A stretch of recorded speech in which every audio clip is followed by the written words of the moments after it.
Hello everyone, I hope you're having a wonderful day. Today we have a historical rules event. Our first round is Hatch's Attack, followed up by the wheat fields. Before we get into this, thank you to our YouTube members for the support. If you'd like the support, go beneath the video and hit the join button. By doing so, you can get a live stream of all the broadcasts we do. You can advertise your regiment in the bottom of our videos and get an additional broadcast per week. So, our regiments for today, on the CSA side, you have the Army of Northern Virginia, Hampton's Legion, 13th Georgia, the Kentucky Outlaws, 2nd United States Cavalry, 51st New York, Lee's French Legion, 1st Kentucky, Texas Guards, and the Shenandoah Regulars, whereas on the Union side, you have the London, Mississippi, New York Volunteers, Davis Brigade, 2 Corps, 20th Georgia, 17th Michigan, Jenkins Brigade, 1st United States Sharpshooters, 6th Arkansas and Hood's Division.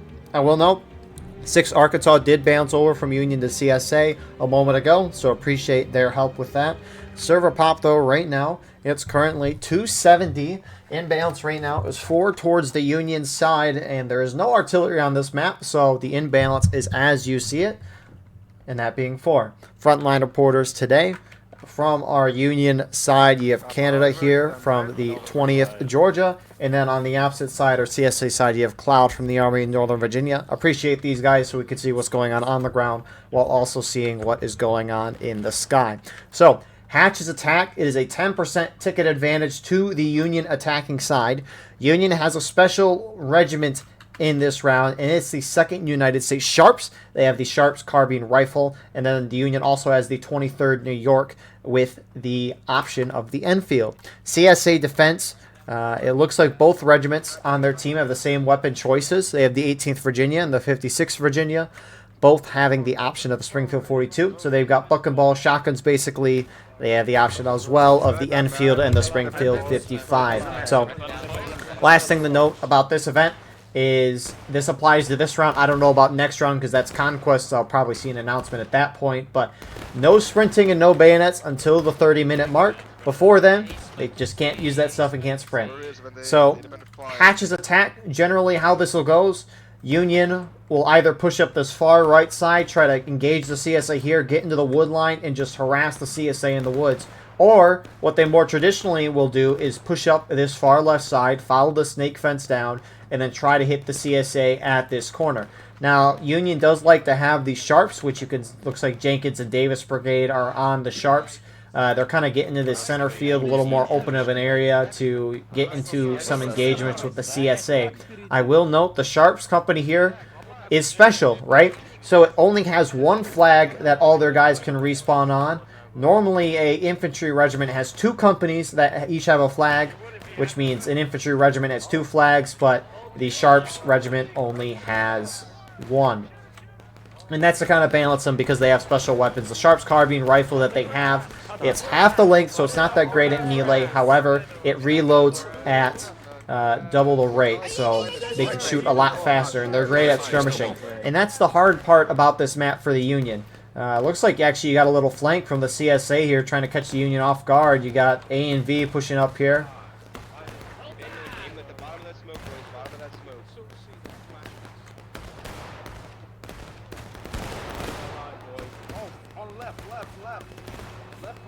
And a couple of the Unions see that, but a lot gets shot down there. Nice shots from A and V. I'm sure they're going to back out there right away. But that's what makes this map very, very difficult for the Union, is the CSA defensive line is pretty strong. You have this road that separates the CSA defensive line and where the Union's at. But the large part of it is CSA, they've all have the option of the 42. So they can all take buck and ball with our shotguns. If Union wants to charge into the woods where CSA all have buck and ball, it's very, very difficult to break through. Now, with the ballistics update and the bullet spread on all the weapons being, at a minimum, having a 60% decrease in their bullet spread, meaning they're a lot more accurate, maybe this map will be more favorable to Union. But the problem is that CSA defensive positions are really entrenched. Union has to get really close like they are right now to shoot at the CSA, and even then they're hard shots. And so Union has to charge in, and then they charge in the buck and ball, and Union can't even break through that. But, of course, we'll see that's how it goes. I mean, buck and ball 2 is really going to help with this event because I think it's about 15 players, or it's 10. I'm pretty sure it's 15, though. You have to be in double rank like they are right here, and buck and ball will just absolutely shred through that. So, We'll see how it plays out. You can see Union's kind of on the edge of out of bounds. If Union could approach up all the way over there, they might try to outflank that side, but they can't go that far. So Union for now just kind of get into a shootout. This is what you normally see at the starts of these type of events here. Just with the no sprinting. The no bayonets is fine for an attacker per se.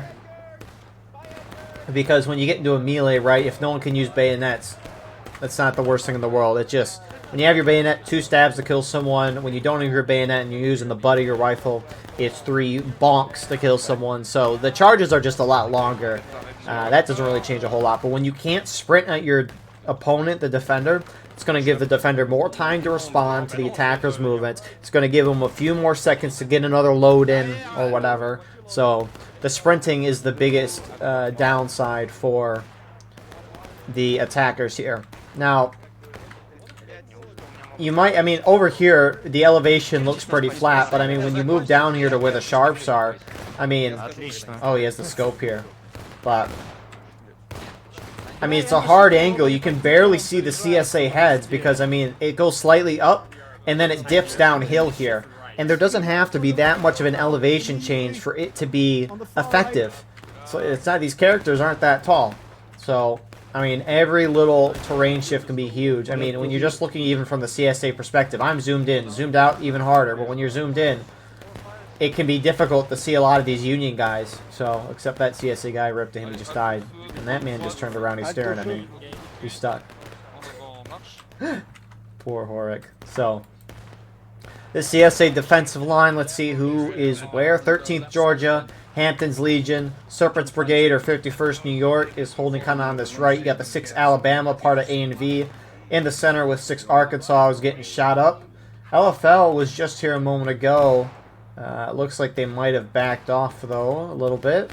You got the rest of A&V, 2nd U.S. Cav, really center side of the Union, and then holding down the far left for the CSA. You got the Texas Guards, Shenandoah Regulars, and the 1st Kentucky using this huge rock to their advantage. Union attack in the meanwhile. Looks like you got HD and 20th Georgia pushing around this side. Canada pushing his guys up, trying to get a little aggressive here. And they are flanked to their right. Canada paying the price for that. But I mean, it's really hard to see in the woods, and they just didn't see him. As simple as that, and they're going to get shot out of there pretty quickly. Nice move there from the Texas Guards. So, you have 20th Georgia and HD over here. Going up this right side, you got 11 Mississippi, Midwest Brigade. Looks like the bulk of them on this side. Shifting more towards the center here. You got the Jenkins Brigade all trying to hide behind a single tree. Bless them for that attempt. Center, you got the Davis Brigade. Those two groups, Jenkins and Davis, they are the Sharps. And then on the left side, you got NYV, 2 Corps, and more NYV. So, 1st U.S. Sharps guy here as well.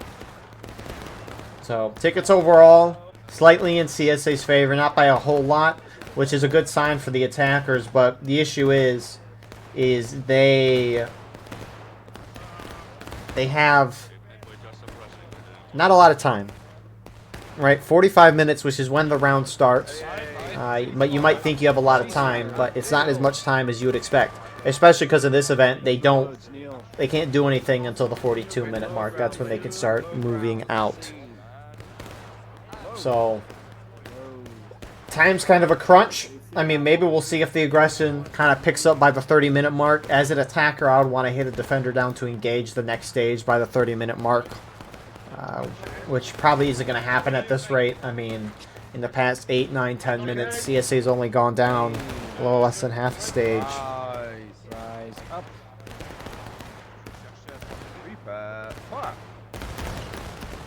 Crash load. Break those loads, crash the load. Break the load. So, actually, tickets look like they've evened up a little bit since I last said, but this map, the shootout's definitely even. Sure, the Union has that 10% ticket advantage, which I like to think over the long one really helps the attackers out, because there's so many variables going into shooting that I generally think it's a 1-to-1 trade in terms of kills, which means a 1-to-1 trade in tickets. And with that, if the shootout does do that, which I would expect most of the time it is the case, then over the long run, the attackers who have more tickets would lose less of a overall percentage of their tickets. However, CSA have such good defensive positions that I think it kind of equals out that ticket advantage the Union has. Maybe he gives a little more of an edge to the CSA here. You did great, sir. That's a right wheel. You know what? Fuck it. You know what? Fuck it. Don't worry about it. I'm just fucking dumb today. Oh. Shoot them. Oh, well, you're We dead. love you every day, okay? Booker, I believe in you. So, we'll see what happens here. As a side note, you'll see this probably later in the match if things get desperate for Union, but this big cornfield here, Union would like to run up here and hit this corner and go on the point, which is great, where you do have the 2nd U.S. Cav guys holding. But they're not going there right now. It's one of the few times you'll see the attackers push up a middle on any part of the map. Usually the attackers like to hit the flanks of the opponent because, you know, if you outflank your opponent, get on their side, one, you're shooting at them at the side, which is great, but also you can collapse in behind a lot of their defensive line. I mean, a flank is just always generally better. But similar to Dunker Church, the Union's goal on this map is to get into that wood line.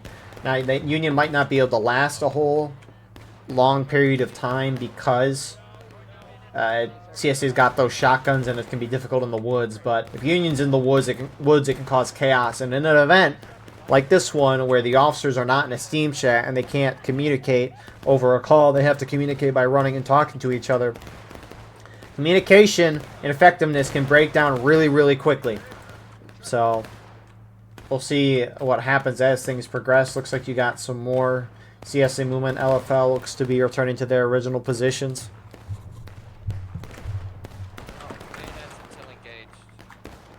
But we're at the 30-minute mark, so they should be able to have... Oh! Actually, looks like the rules are changed. Bayonets can be equipped at engaged, sprinting at 30. So, Union could still charge if they want. The charges would just be a little longer because everyone has to bonk each other versus, you know, actually charging in. But... An issue that no bayonets can bring, though, is that a flag spawns someone every 5 seconds, and it can be really hard to throw someone off of a position. And so, because of that, those charges can be a long time if they don't have the bayonets going in, and you could argue who that favors. I mean, a defender could hold the ground for a while longer, because they can respawn guys in with a longer charge. But if there's a longer charge going on, then maybe the attackers could deal more damage in tickets. But tickets overall fairly even. A and B is doing their little thing again.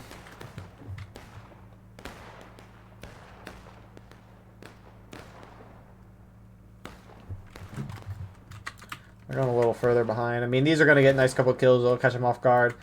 A and V and 11 Mississippi, the two groups by each other here, they're generally more of the aggressive groups in this event. You actually have large Union movements. You got 2 Corps going up center. The Italians, you got the French charging in, though, all by themselves, which maybe not advisable to going on your own. But, again, you're not always going to have that perfect timing, which, if you can get it, a beautiful thing. But it can be very difficult to do that. So Jenkins Brigade, 11 Mississippi, they push up. They're trying to get closer shots. Pick up the pace a little bit. The downside of, or you could argue if it's a downside for an attacker anyways, at least the consequence of a rule set where you can't start till 42, you can't sprint till 30, and can't have bayonets till engage, it really slows down the attackers in a game mode that you don't have a lot of time in. So attackers really have to pick up the pace, and they got to get aggressive. Now, maybe charging, I mean, we'll see, but the issue is that if they charge, there's a high probability they lose more tickets, but you got to do it. So, I mean, we'll see what happens, of course. 11 Mississippi trying to push up. Texas Guards moving in. A and V are now behind the lines. And they just slipped back there. It was really good timing, if anything, and they have that snake fence now. And they're going to get some flanking shots into the Union. Looks like they've taken the buck and ball here. You can kind of at least see where the shots are going, the spread of all of those shots. But maybe it won't change the battle on the grand scheme of things. But you know, it'll do some ticket loss. And Union's actually slightly down on tickets right now.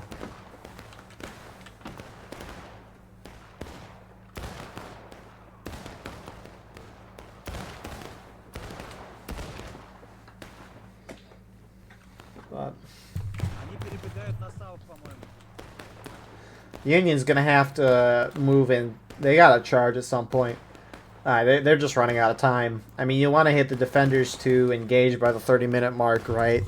And generally, you then want to hit them down to engage by the 20-minute, or taking losses by the 20-minute mark.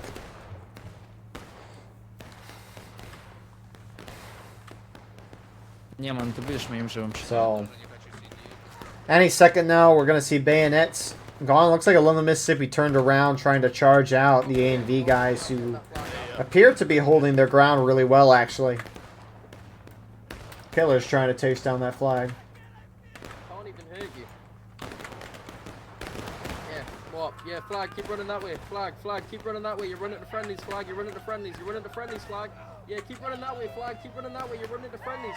You're running to friendlies. Psych, you ran into the friendly line. Someone kill that flag. I don't know that Brother Fuel is still alive.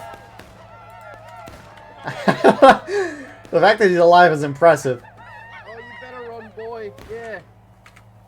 And he's gonna make it out and run back to their main spawn. So, you know, great little move there from A&V. I think 11 Mississippi turned around and charged them. That's kind of the only thing that at least makes sense.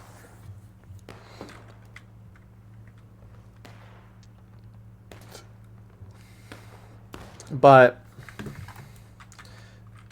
that's gonna take a bite out of the Union for a little bit. Union hit engage. So Union hits engage. Bayonets are now allowed. And CSA charging out the Sharps here. And you got the I-Corps guys here. Or I-Corps. 2-Corps Italian company. And 2nd U.S. Cav are going to charge them out. But there's two 2-Corps groups here. There's F Company and I Company. And that's just to differentiate between the French and the Italians. Which I didn't know that for a while. But I think that's a little neat thing to do. Also, how much time is left in the clock? You tell me. Yeah, I went to go be a shepherd. So, it's one thing I wish is that they would put the flags behind the compass or whatever. But, oh well. Anyways, here comes a Union charge, far left side.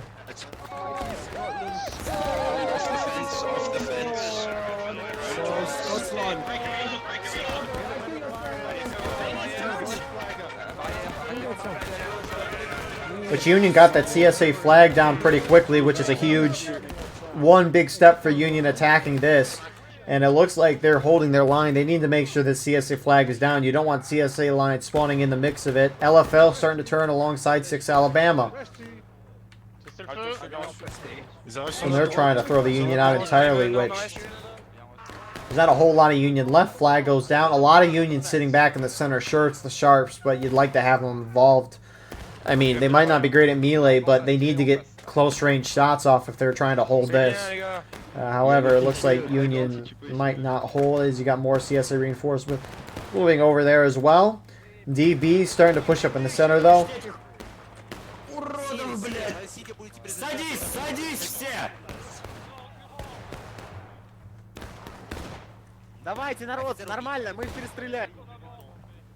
Got the scope there. Limited to 4 people with the NCOs. So only NCOs can have them. Union's still holding this corner. Looks like their flag's backing off, though, as they don't want to lose that. So, also, a couple volley over here from TG gets about 3 kills. So, but Union's up, pressuring the center side a little bit. Looks like 11 Mississippi has moved back up, and they're actually charging into A&V.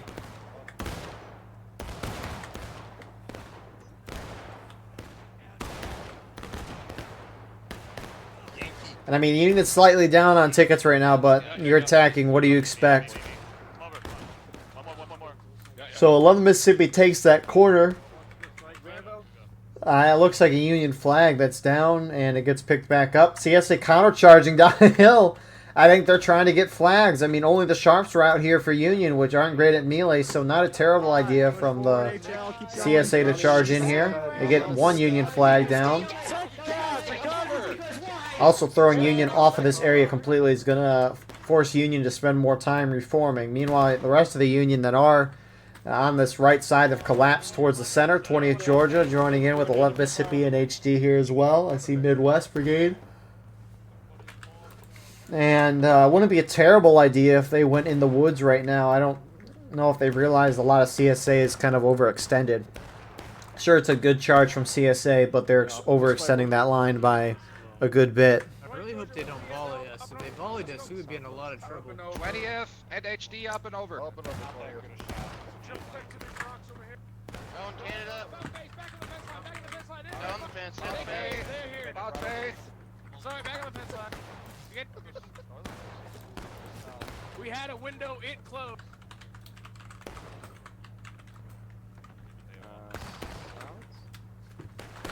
There they are. Oh yeah, that's all enemy. That's all enemy.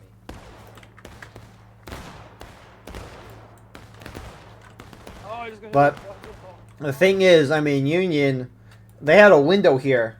And the longer these guys kind of sit in the center and get a shootout, sure, they might be a little worried to go in. But the longer they sit and shoot there, you can see CSA is already responding after their overextension. And they're rushing back in. Maybe the Union didn't realize they were overextended like that. But it's just opportunity missed. Oh, I just got hit. Catch a breather, I just got hit with shoot. bucking ball. I just got hit with bucking ball. I saw that. But I mean, again, Union's got to pick up the pace. So regardless of if CSA, it's rough. It's a rough map for Union because Union has to charge at some point because they can't sit and shoot down because they don't have enough time. So they have to charge, but CSA has the advantage with that. I mean, tickets overall are not that bad. CSA pushing up center, 2nd U.S. Cav looking to get a little aggressive again. I don't know if they realize there's a Union regiment right to their right. The corn definitely blocking that. Got a lot of Unions starting to push back up from their main spawn. Oh, they see him. Right here, 6. Shooting to along the fence line. There's 6 Alabama's here as well. Got GameBot here. Shoot him in the face.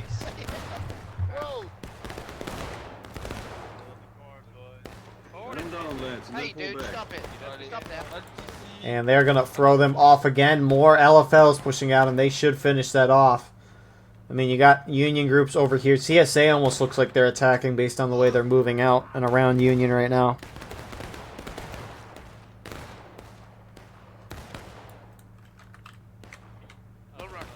TG's actually pushing out as well. I mean, that's the thing for Union. If Union can kind of coordinate, which again, very difficult to do, CSA overextending could give Union a little bit of a window here to try to defeat some CSA in detail. 2 corps rushing in, trying to push 2nd U.S. Cav off, which they retreated, but looks like they just retreated to the snake fence to tactically redeploy.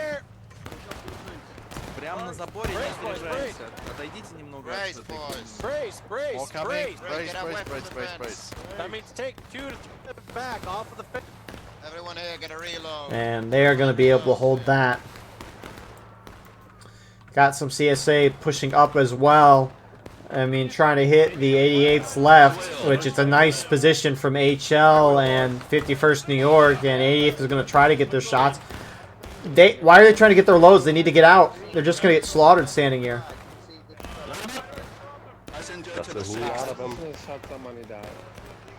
I mean, I know CSA has the advantage in a lot of ways. They're just taking advantage there.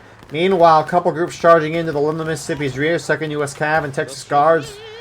Well timed from both of these groups collapsing in on 11 Mississippi, whether intentional or not. I doubt it was intentional though, but great kind of collapse. They might get that flag, which keeps making the rookie mistake. When you have a flag and you start retreating, keep retreating, don't stop until you see friendlies in front of you. Yeah, that's really it. 99 times out of 100, if you stop and turn around, you're going to get killed, which He eventually did get killed, but actually made it out a little bit far. So Union is taking losses, about a half a morale stage difference right now.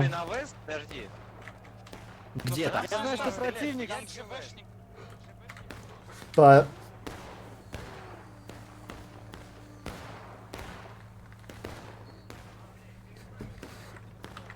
this situation is,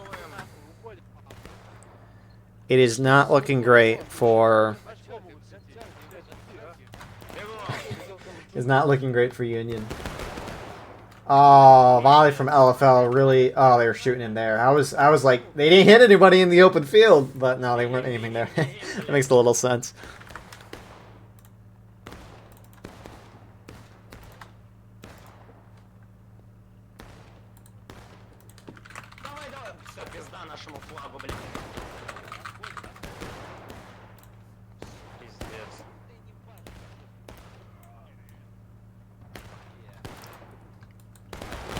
So, CSA's taking the corn. They got a flag there. You do have some Union guys in here. The Italians, A and V, kind of just ran through them. I don't think they were realizing. I don't think they saw that they were there. But, I mean, right? The numbers are not bad at all. It feels like CSA completely outnumbers, and they're overwhelming the Union. But it's just difficult. It's almost like these skirmish maps, whether or not it's true or not, these maps were made when the game had a lot less players. Like 100 to 150, I think. But now that we're getting these large servers, we're at 300 almost right now. CSA can defend the whole length of the map, or width, depending on how you want to look at it. And Union, everywhere they go, there's CSA. There's no real chance for Union to outthink the defenders or outsmart them, try to outflank and whatnot. The only thing they can do is blob up and charge in, or just sit and shoot. But they can't sit and shoot for too long because they don't have the time to do that. But if they charge in, they're just going to get completely curve stomped. And that's what you're starting to see with a good chunk of these skirmish maps. I mean, Harper's Ferry is a real prime example of this. So, it almost makes you wonder. They're not going to do it. On the fence, gun him down. I made it over, boys. Oh, okay. If you have a shot, Little charge in there from 20th Georgia. Here comes a lot more Union. I'll finish that note I was just talking about in a second. Along the Mississippi charging into Texas Guards. We're not looking to their left, really, because they're shooting at a lot of Union over there.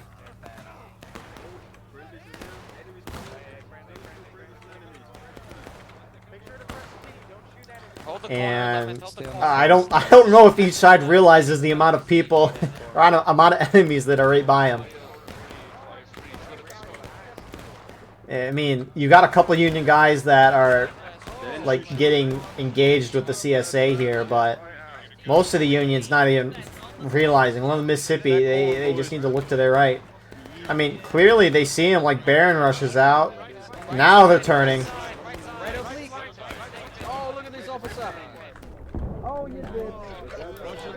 And Killer's trash talking Canada. Rip Canada. Got that in 4K too.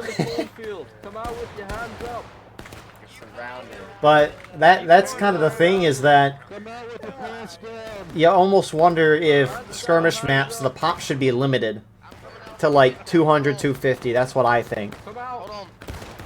Just so that the attackers can outmaneuver and try to outsmart the defenders and not just do a brain rot charge.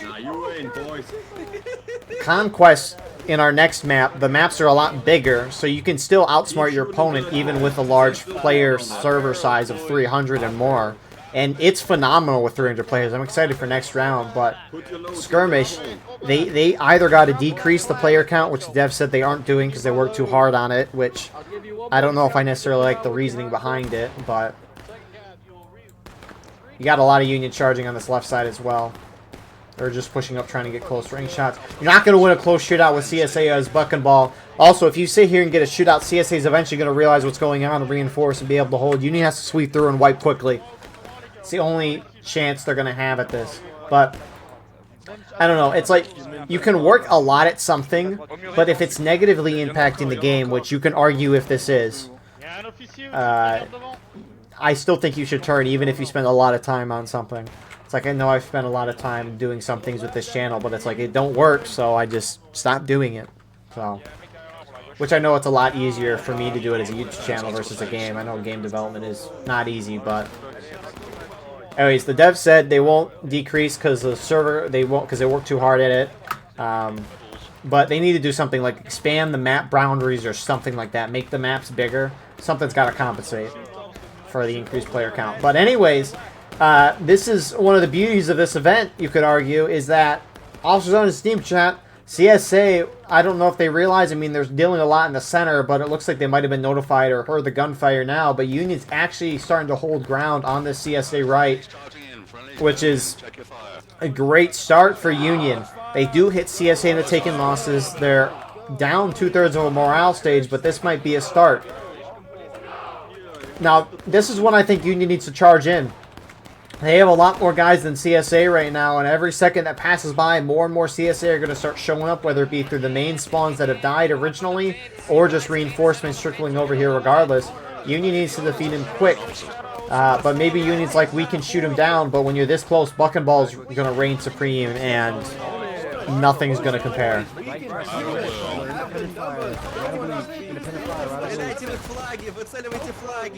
to be aggressive, boys. We have to be aggressive here, boys. We're running out of time.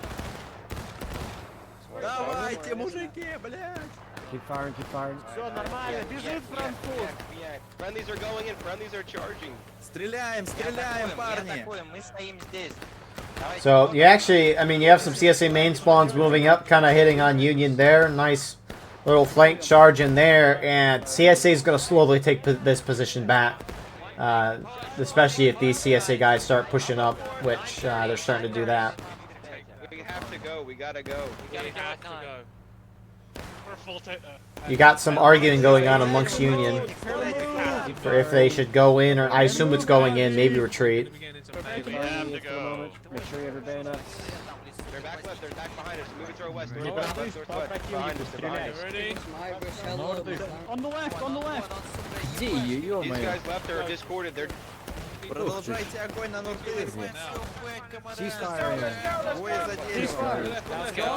And I mean, you can guys kind of tell Union's kind of in a, they're in a big little blob right now, and CSA is surrounding them. Union needs to charge out one of these sides. I like the move here from 11 Mississippi. NYV is following them. The rest of the Union needs to pile drive this side. Which it looks like you have some Union charging center. A lot are still holding back though. CSA starting to countercharge.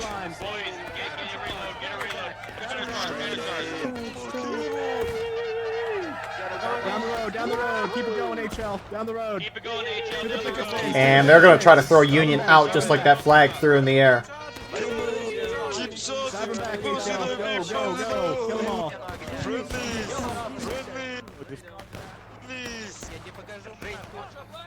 Hold here, HL. Hold the fence.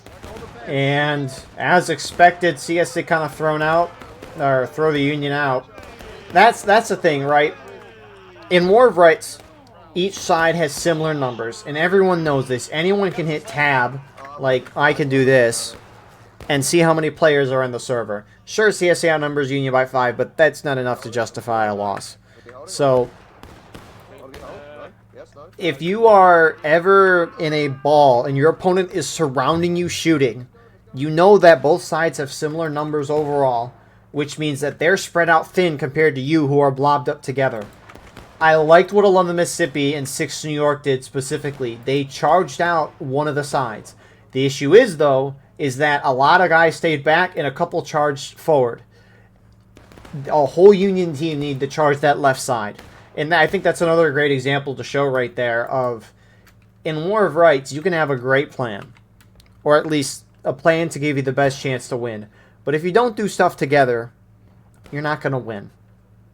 So, that's the grand story with this. You know, it's better to have one bad plan and your whole team do it versus 4 independently great plans.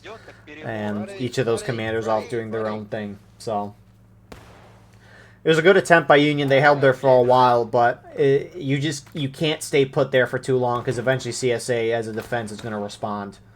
and reform and shoot you out with the buck and ball that they have.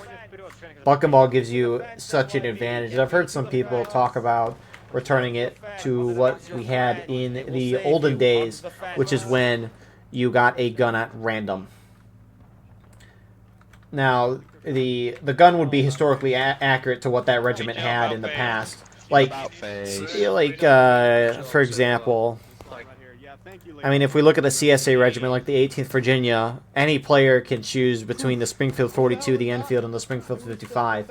It's like, it would just choose one of those 3 guns at random. So you would still have a historically accurate weapon to that regiment, but it would be random, so not as many people would have buck and ball.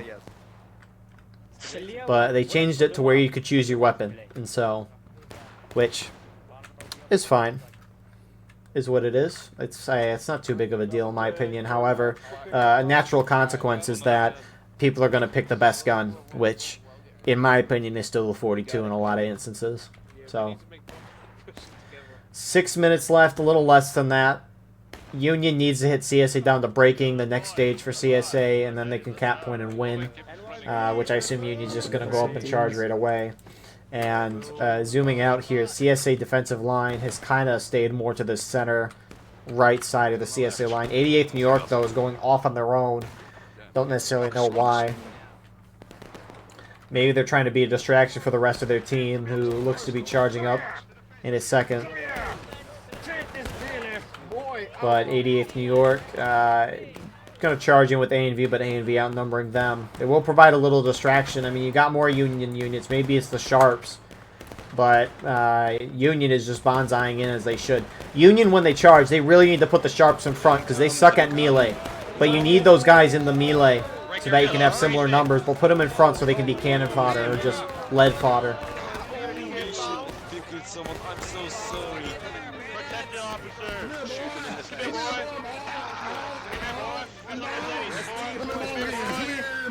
And now the Sharps are starting to go up the center, which I'm glad they're getting the action, but they suck at melee, so I wish they would have gotten in right away. Union kind of breaking through in the center side, getting a CSA flag. However, the CSA right holds.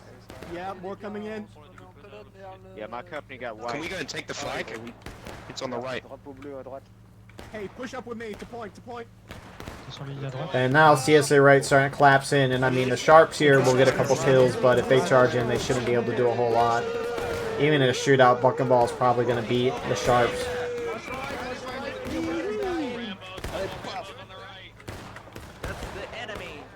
Point is going in Union's favor. CSA starting to collapse in from the center. Union actually kind of holding a line here. It shouldn't. Is that all? Yeah, there's some Union. Not a terrible amount. CSA should be able to hold this. Union's almost in final push. It would lower the black timer if it was higher than a certain threshold in time, but we're below that threshold for sure. So the black timer won't drop, but final push for Union. Infinite tickets. Or not infinite tickets, but infinite respawns. But they have limited time. CSA is about to hit breaking. They actually, nicely done here from TKO. I assume they came from this side, but they cut off some of those Union flags, and now Union is down 2 flags. So, that threshold timer for a final push, it's the amount of time it takes for an attacker to get from its main spawn to the point 2 times without bayonets and reloads. So, and I mean for Union, that's probably like 3.5, 4 minutes. So if the clock was like at 17 minutes and then they hit final push, it would be lowered to that 3.5, 4 minute mark. But since we were below that, it didn't drop at all. So Union's just spawning and going up. They're going to hit CSA in the breaking, so if they win on the point, they can win. But CSA has a lot of tickets. They have a whole morale stage before they hit their last stage of last hand where they can't respawn anymore. And so CSA is going to really defend the point. And it's going to make it really difficult for the Union to break through. And I mean, the thing is, too, is CSA knows Union's going to go for the point, so they're not even defending this side of the map. Which may, I mean, Union would have enough time if they could organize it to kind of sweep around, to do a little end around, and hit the CSA from behind. But they're going for what I was saying earlier, just dive bombing right up the center. Because it's the quickest way to get the point. Which you do have some CSA there. trying to stop them.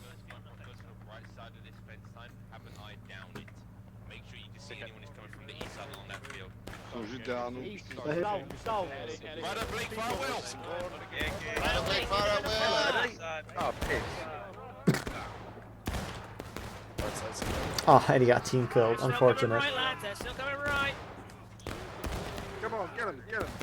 CSA seeing the charging in the corner, trying to get a little flanking shots. You also got guys really overextending. Again, they can burn the ticket, so not the worst thing from HL, but maybe not advisable. CSA hits breaking. A and V, 6 Alabama collapsing in onto the flank. 2nd US Cav eventually does get pushed out, but you got a lot more CSA within the wood line. Union cannot sit into a shootout. That's just something they got to know on this map, but now of all times, they got to charge in there and, again, try to overwhelm CSA and beat them. Which, not an easy thing to do. Friendlies. Get in there. What are you doing? What are you looking for? Couple of Union guys left up here, but CSA held that line pretty firmly. I mean, they're still a little bit there off behind the point, but a lot still down there skirmishing.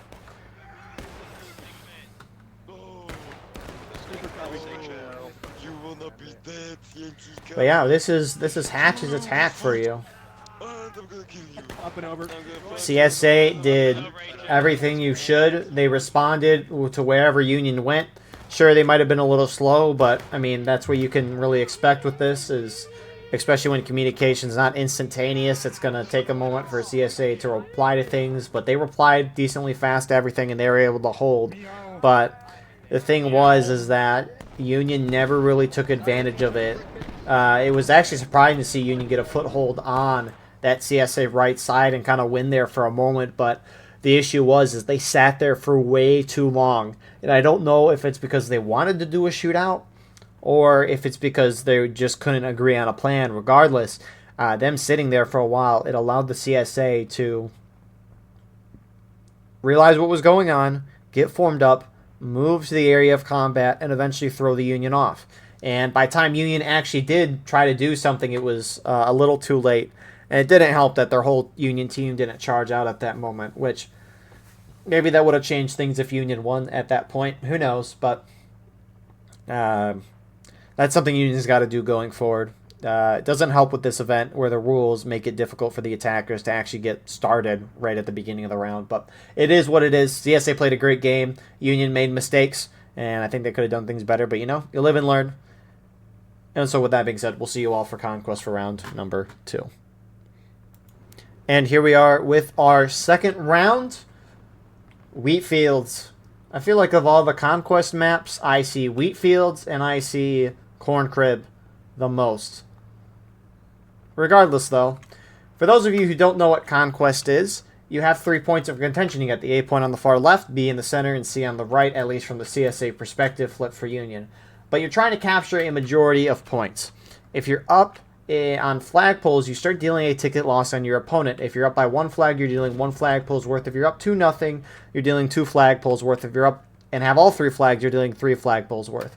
Now, let's say each side has a flagpole capped. They cancel each other out, and no one loses tickets. That's the gist of the game. Now, a counterattack happens if someone captures all 3 points, but can explain that more when we get there, because usually you don't see that. But anyways, again, they don't start till 42. However, bayonets and sprinting is allowed right off the rip just because of how big the maps are.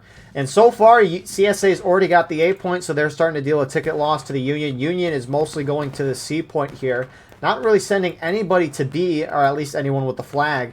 And CSA's capping C, and they're about to send A and V to capture that middle point. This could potentially be a quick round. However, there's not a whole lot of CSA at the C point, so as long as they kind of, you know, hold them off, this could be huge for the CSA side. Oh my goodness. Quickly, balance. 6 Arkansas bounced back over to the Union side, and it is a 2-man imbalance in favor of the Union side. Artillery-wise, Union has 8, CSA has 17. That's maybe why it feels like CSA is less guys out there. But in terms of that imbalance there, it is currently 10 in favor of Union, at least infantry-wise.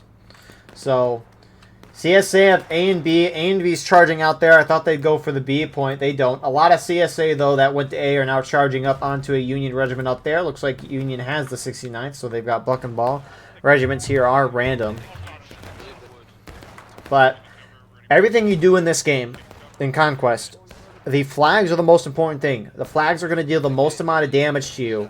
Nothing else matters. So going off and charging your own little thing and whatnot, you know, none of that's going to be effective. And right now, Union is down 2 flagpoles worth. And if they don't quickly decap a point or cap a point, they're going to be hurting in tickets. So you got DB over here. Switch sides there because of that pop-up there. But it looks like they're turning down to the A point, which is not a bad idea. But you have a couple CSA there that are going to cut them off. Nice little surprise attack there. DB didn't see him by LFL.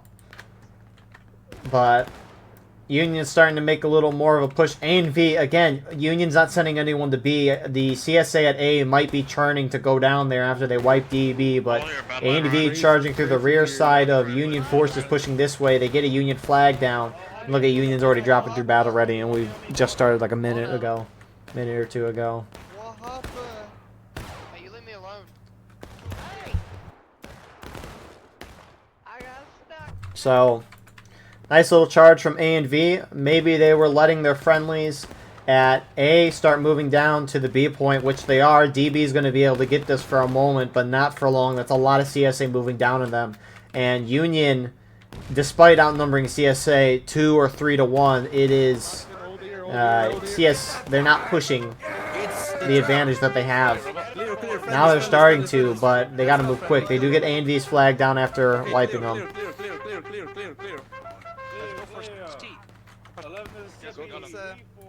And now they're kind of holding their 11 Mississippi. CSA still got a couple guys that see a couple still charging there. CSA get the wipe at B, and now they're going to be able to cap and get all 3 points here. Union's already down half a stage. Now they're finally starting to get on the C point. If CSA starts capping before Union starts decapping, a counterattack's going to start. Which, the cap started before. So, CSA is most likely going to get a counterattack here. What that means is that they have all 3 flagpoles, so they're going to be dealing 3 flagpoles worth of damage to the Union, which is going to suck.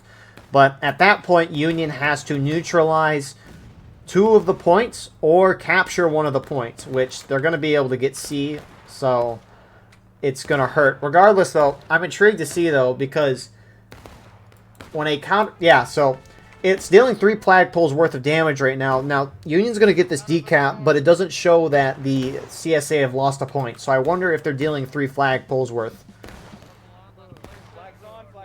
So, Union might be to engage before they cap this thing. I mean, that bar is going to drop really fast. Good man. I got you covered. I got you covered. Alright, we can get this flag in line. There it is. It might not deal all 3 flagpoles worth because it's not moving down as fast as what I remember. So maybe it only is 2 flagpole worth, but regardless, it's a ridiculous amount. Anyways, Union get that foothold at C. There is some CSA rambles trying to get that down flag. And counterattack ends. We're trying to get that flag out. You got Union moving out of main spawn here. And they're going to be able to retake their guns. I don't know where the infantry is going to go, but Union's got a lot of catching up to do. Great start for CSA. I was looking at their trousers and I saw blue and I had a heart attack. I thought fucking fate. I thought you were going to say you had coming up. I thought you were say you were reacting some other way. When you Had they permission to go to retrieve flag? Yeah, go by it. Yeah, so you can also go now. So we'll see what Union wants to do next. I reckon they're going to go for the B point. Mostly because they have a down flag there, but also it's just closer to where their team is. But they've got to have an adequate force at C. Because generally how I like to play Conquest is you have a couple guys at your safe point, which CSA doesn't really have. But you send everyone to contest the middle, and then you send a small group to go decap your opponent's far point. But this map doesn't have as defined of like safe points for each team, so things can be a little more chaotic. Independent 5, fire at will, direct south. Friendly. I don't know how that CSA flag didn't get team shot when he's running over the half stone wall. It's a melee, left oblique charge.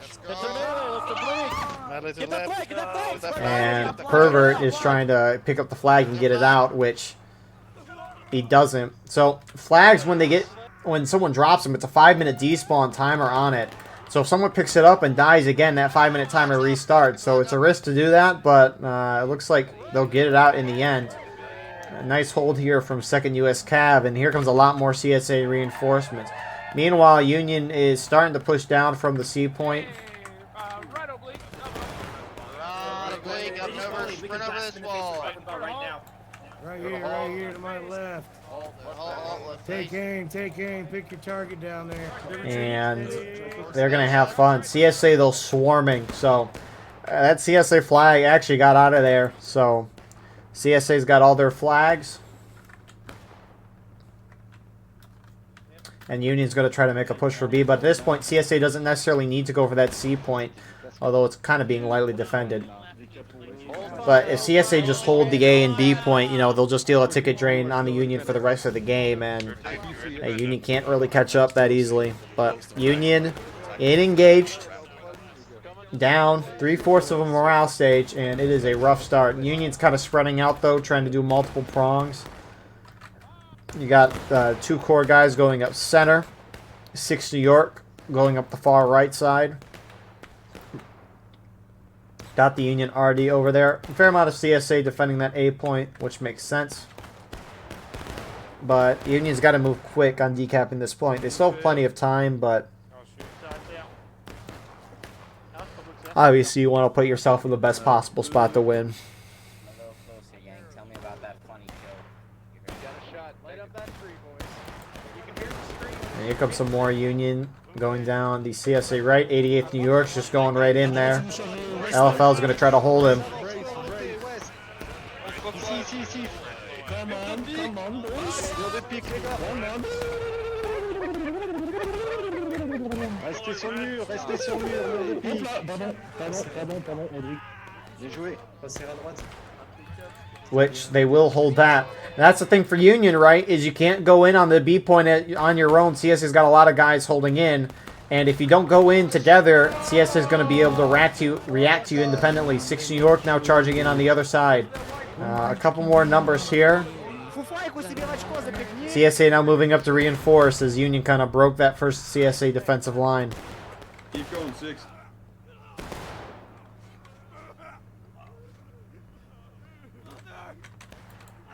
And CSA, for the moment, is holding. A couple of Union guys holding up top. Some flag respawns moving down. 6 Alabama wants the 2nd U.S. Cav, though, moving up for CSA to reinforce. Beat them to death. Beat that man to death, I say. Get the flag, get that Irish flag. I'm here to make friends. The Confederacy I'm making is alive. friends with you boys today. Like your man. Friends. Yeah, kill those dirty rats. Die, man. And he got team killed again.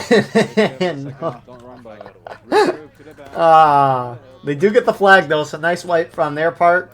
You also got Texas Guards dressing up center, more charging on the Union artillery. HL is just streaking through there.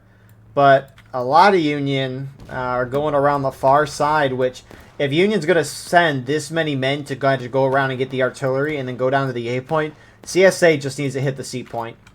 There's no real other way to do this. You know what the fascinating thing, too, right? I mean, CSA outnumbers by 7. They have more guys than artillery, though. I mean, it's a 4-man infantry imbalance in favor of Union, which is not a whole lot. But CSA across the field is really just outnumbering and outplaying the Union side. So really, similar to last round, just feels like CSA outnumbers the Union by a lot. But LFL is moving over, trying to contest this a little bit. I'm sorry about those pop-ups. Nothing I could really do about it. Gotta ask the guys not to charge through the RD to get that sound. But anyways, LFL is going to go in. They're going to go for that flag, which is a great idea there. So Union at least can't get these respawns as they charge through. But I don't know if they saw or they just don't care about the Union charging in behind. But LFL's getting some good wipes there. And beautiful play from CSA. My goodness. Talk about a perfect round. my goodness. Union gets a wipe, but they take a huge hit from LFL there. CSA in the Arty. It's a wide open field. They're starting to move back to A, seeing that. And now, who is this? A&V as a whole is pushing up. The French battalion here trying to hold them off, but too few, and A&V is going to get this C point. And I mean, literally, CSA is playing as perfect of a game as you can get. I mean, Union's making mistakes, and CSA's instantly capitalizing. And, I mean, you can oversee the whole field as well. So, I mean, the CSA guys up there, maybe they could go down to the A point and help that. But you got CSA moving from the B point as well. Starting to shift down there, that being the 2nd U.S. Cav. So, they're doing a good job there. Similar to what we saw, if CSA could start that cap before Union gets to this point, which this point's being heavily contested. So now Union is down 2 flags. This is sad. Hold here, independent fire, charge But here comes Union. Blow your bucking ball. I mean, they're starting to cap C. They're gonna get that counterattack again. And any second, Union's about to drop into taking losses. Cover me! Cover me! Cover me, you mouth breathers! Cover me!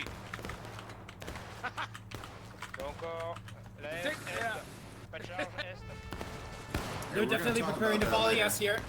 Cover me! We're gonna get volleyed! We're gonna get volleyed! The counterattack ruined the thumbnail opportunity. That's all I'll say there. If you ever wonder why I zoom in like that, here you go. So CSA, after 3 flagpoles, Union hit taking losses. They're trying to decap. 2nd U.S. Cav is trying to stop that, though. It's going to be tight.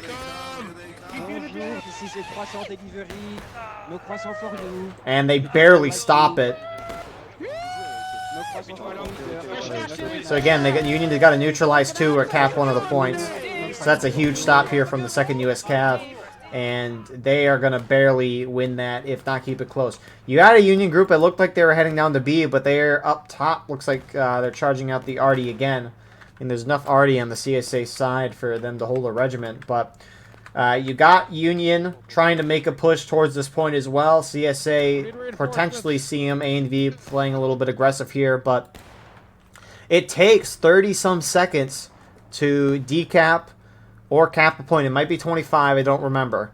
But the thing is that 3 minutes is not a lot of time. So Union has to get something. They got to start one of the processes by the minute mark. If they're trying to capture 1 point, they got to start by the minute 5-second mark. Otherwise, it's over. It's really hard to neutralize 2 of the points, though. That's a hard feat to do. I didn't know that you could stop a counterattack by neutralizing 2 points. It took like a year or 2 for me to figure that out, and I figured it out from watching an event. So here's a push at the C point. 6 New York's trying to go at it. Looks like you got some 88th mixed in as well. Mostly 6 New York, though. A&V is going to charge through this, though.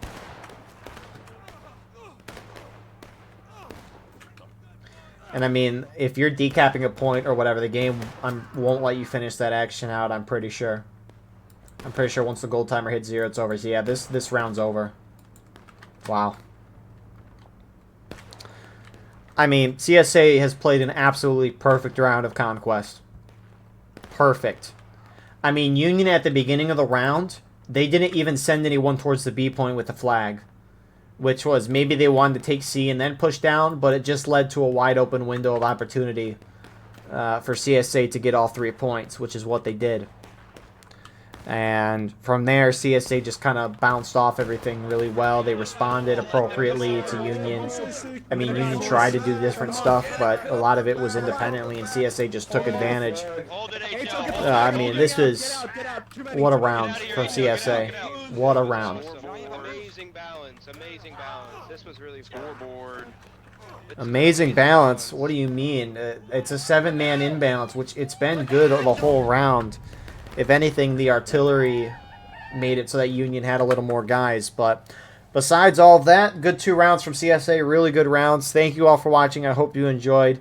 Please like, comment, share, and subscribe. If you want to support the channel more, go beneath the video and hit the join button. By doing so, you can get a live stream of all the broadcasts we do. You can advertise your regiment in the bottom of our videos and get an additional broadcast per week.